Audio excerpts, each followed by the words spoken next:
Keith, you might remember I called you a few weeks ago about, we talked on LinkedIn. I was talking,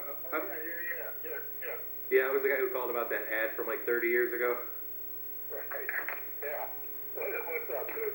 Well, I just had a couple follow-up questions, and I thought I might be able to answer something for you.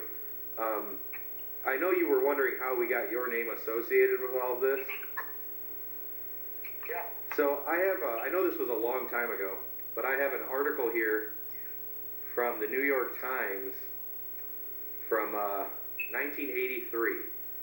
And in this article, it talks about Robert Schwartz and Neil Levin running a company called Forest Hills Used Video Game Cartridges.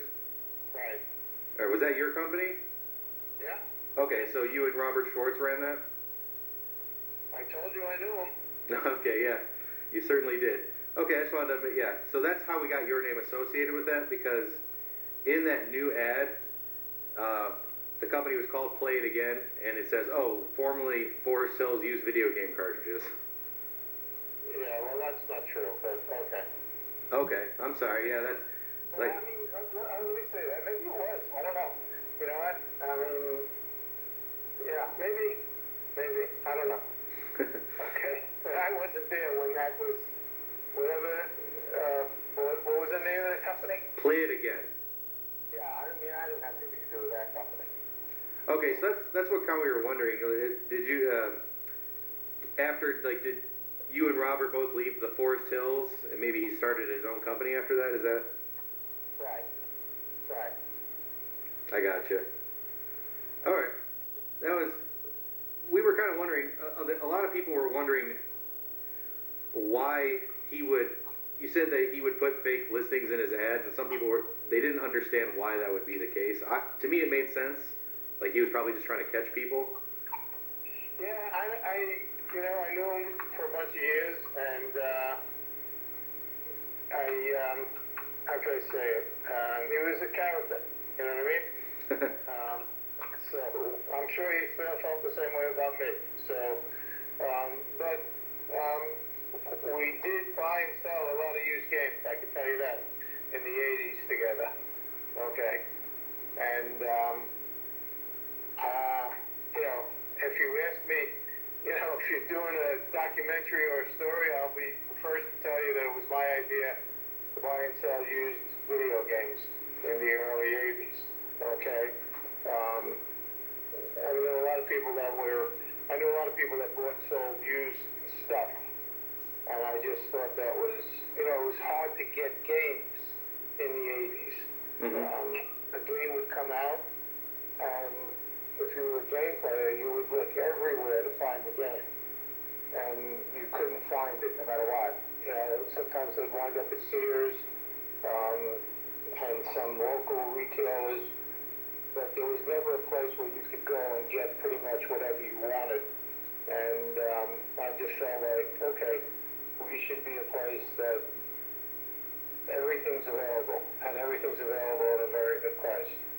So I owned a few different companies in that market, and over the years, I was in that business pretty much off and on from the early 80s to 97, when I sold a company called The Game Experience. And we built a website for that company in 95. It was very successful. And what else could I tell you? We imported Japanese games that weren't available in the United States. Legitimate gray market games that came out overseas first. We manufactured adapters. My companies were pretty well known over the years. And I liked it. I did it for a long time, and then I had a buyer. So if you have a buyer, you have to think about selling, and I had a buyer, and I sold. And so goes the game business. I got you. I have to imagine before the widespread use of the internet, it was probably really hard to get games from Japan or outside the country. Oh, they weren't anywhere in the marketplace until I brought them to the United States, and that's a whole story in itself. But we built a website for that company called GameX.com in 1995, and like I said, we did really well with that company. And so did you? Can I ask you? Did you like have distributors, like say in Japan, that you worked with, and did you order like directly from them to get your inventory? I had an agent overseas who would send me games periodically, and then I would tell the agent what to buy. Okay. And then those games would show up. And next to the games right at customs were Nintendo and Sony trying to stop me from bringing the games in, but that never happened because I only touched things that were legitimate to move in. There were things like multiple games on cartridges. I never went near anything like that. So there was nothing that once they sell the product overseas, there's nothing they could do about it. Yeah, I see what you're saying. Yeah, you try to stay away from like anything pirated or anything like that. You just only sold like commercial release products. Yeah, I'm a smart guy from New York, you know what I mean? Yeah. There's no way any of that stuff interested me. That was all trouble. And there were people that had trouble with that stuff. But that didn't interest me. And like for Nintendo, we manufactured an adapter that let you play Japanese games, which were shaped differently, configured differently. You were able to play them on the U.S. Nintendo system. And people loved them. You know, and magazines, the trade magazines or videos would come to me every week and ask me what I thought the mom and pop video store should buy. And I'm sure manufacturers didn't like that either because, you know, there'd be 4 or 5 football games and 4 of them were horrible and 1 was worth buying, if you know what I'm saying. Right. So, but like I said, in 95 we built a website for that company, and then when I sold that company, I've been working in the web design business and online marketing business for 26 years now. So I've worked on over 1,000 website projects. Did according to what I've looked into, did Forest Hills, the video game, did you guys start off selling like mostly computer equipment, that kind of stuff? No, it was Atari, Coleco, television, only video games. Okay.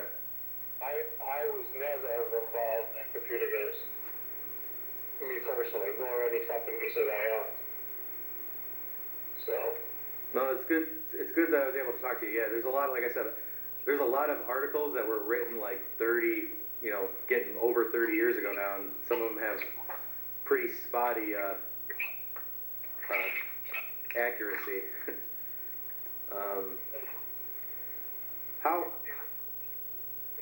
How crowded was the field of like that mail-in stuff? Because I know you had your company, Game Experience. Were you aware of like Funko Land seemed to also have a similar mail-in service? Funko, I think showed up, I'm going to say, in the 90s. Mm-hmm. And, I mean, they opened up literally a stone's throw from where I had a retail store on Long Island. And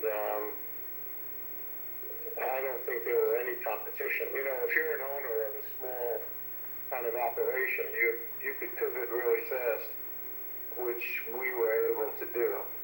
You know, I was buying games in LA on a Friday for Saturday delivery. And the way the games worked in New York is that they came out first in LA, like on a Friday, and then Monday the distributors in New York had them and shipped them for Tuesday delivery. But because we always wanted to be on the edge, we would buy the games from people we knew in LA for Friday for Saturday delivery. So when the weekend came, the only people that had the games were maybe Toys R Us and us on Long Island. Okay, yeah, so that gave you an advantage over other people on the East Coast. Yeah, and I'm not ashamed of it. We would go to a bunch of local Toys R Us and buy whatever they had in stock. So we really were the only ones that had whatever hot games.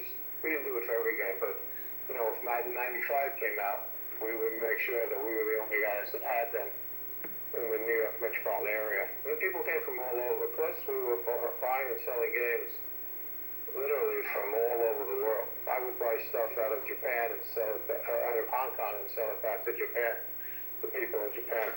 Okay, so you were buying and selling in other countries as well. Now you weren't just importing, but you would also you sell to individuals. When the internet showed up, the world got a lot smaller, and there were a lot of maybe there were 25 million people online in 1995 when we built our first website, and a lot of them were game players. right. There were kids that had their own websites about a particular game. It was a very interesting time, okay, for selling product online. Yeah, you raise an interesting point. Yeah, like the people who would have been online in 1995 are probably the same people who would have been interested in buying in video games like that. Oh yeah, it was a great match. The internet and game players, it definitely was.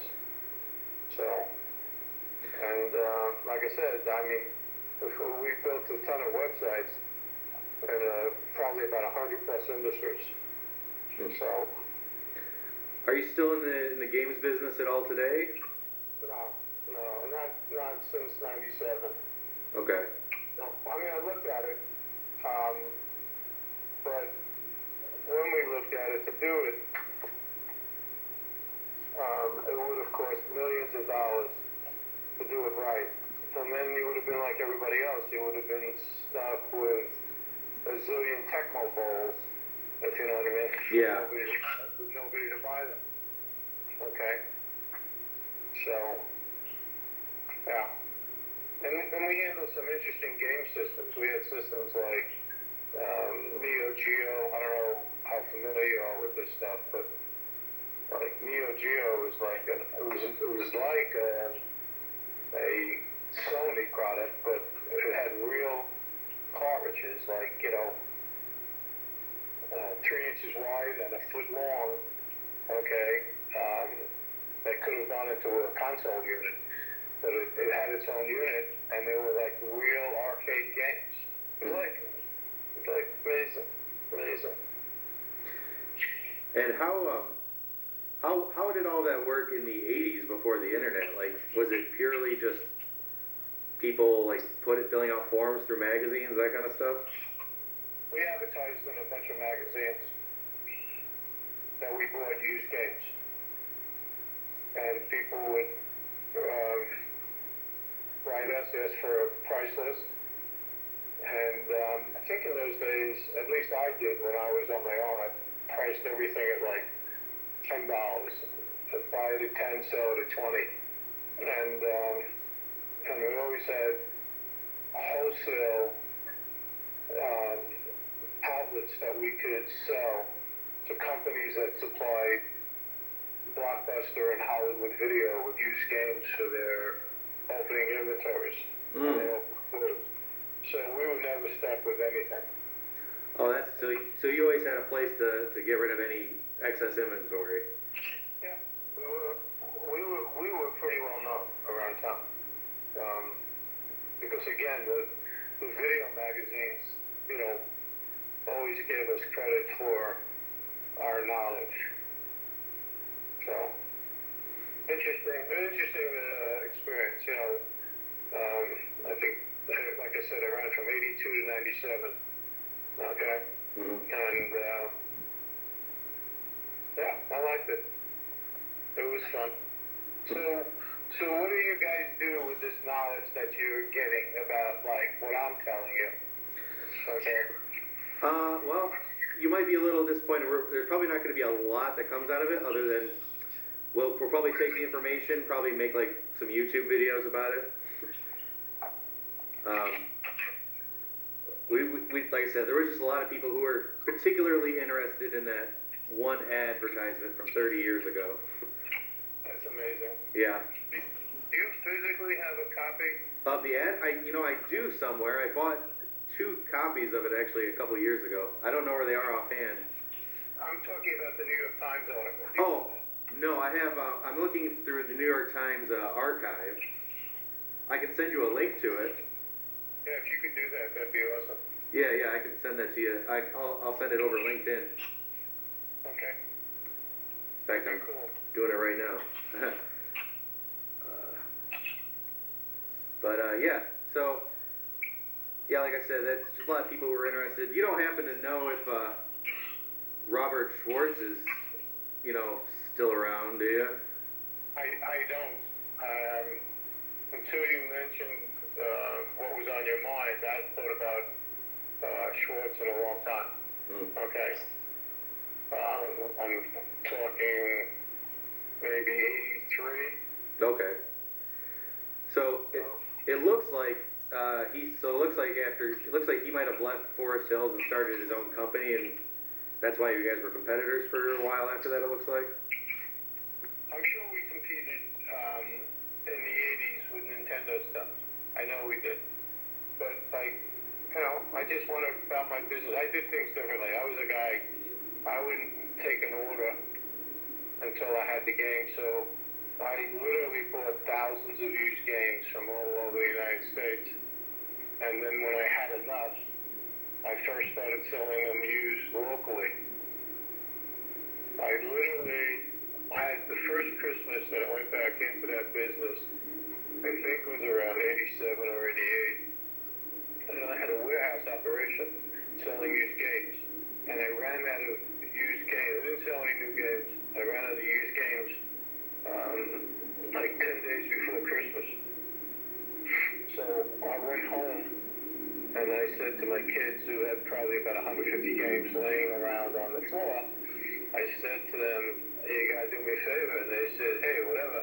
And I said, I need to take all the games that you have in the house, because people are coming and wanting to buy them every day. And I promise you on December 25th, I will be buying all the latest games used and bringing them back home for you to fool around with. And they said, sure. And I took the games and I made it through Christmas. And then the way that business worked, people bought stuff and they, for some reason, didn't like it, and they knew they had a place to get rid of it. And they started bringing me games. Okay? In those days, we were busy from September through Christmas, well, even, like, I would say, February, March. But when Christmas came, we were open every day, including Christmas. Because people would go out and buy systems, and they need another joystick or an RF adapter or a game to play. And I would go in by myself into our retail store on Long Island, and the phone would ring, and I would say game experience, and people would say you're open, and I would think like, yeah, well, you called, right? Why did you, if you didn't expect me to be open, why'd you call? And I would always ask them, how can we help you? And they'd say, well, we need a couple of games. And I'd say, come down. We'll be here till about 4 o'clock.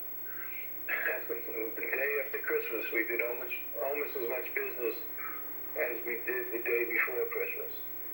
But, yeah, I can imagine if you get a new game system and you need a controller for it, like you get on a Christmas day, you're like, oh, I gotta go out and get a controller now. Yeah, I mean, in those days, nobody was open. It's not like now. You know what I'm saying? Yep. And we would run specials like 3 days before Thanksgiving. We'd run a special like half price used games. I can't tell you, like, we would open at 10, and I would go in around 8, and literally had a line around the corner to buy games. But we always made money on that stuff because, buy something locally, you buy something at $1 or $2 and sell it at 10 or 15. It's a pretty interesting business. So. Well, it sounds like you did pretty good. So you got everything from me that you're getting today. I hope it's something that was fun for you. It was. I really appreciate it. If I do end up we end up using this and like making a video or something, I'll send it to you and you can take a look at it. Sure. And if you need me to comment on the video, let me know. All right. I will. I really appreciate that. Did you send me that link to? Yeah, and I sent you the one I was looking at from the New York Times. It was from July of '83. I sent it over LinkedIn. And there were a couple others. I feel like there was. I'd have to take a look for it. I felt like I saw something in like Rolling Stone or something too from around that same time. I think most of the game magazines wrote about us. Yeah, I found a lot of ads for Forest Hills, like just in a lot of just random like ColecoVision magazines and that kind of stuff. Mm-hmm. I found a lot of ads. Like you were headquartered out of Forest Hills, Queens, is that right? Yeah. Yeah. Do you have a physical storefront there? Is that? In those days, yeah, we did. We did. And I remember doing the piece for the New York Times. I actually got them myself to come down. Okay. Which was pretty cool because New York Times, man, that's a hard nut to crack, if you know what I'm saying. Yeah. So, all right, I'm just trying to think if there's any other little gem I wanted to give you. Oh, sure.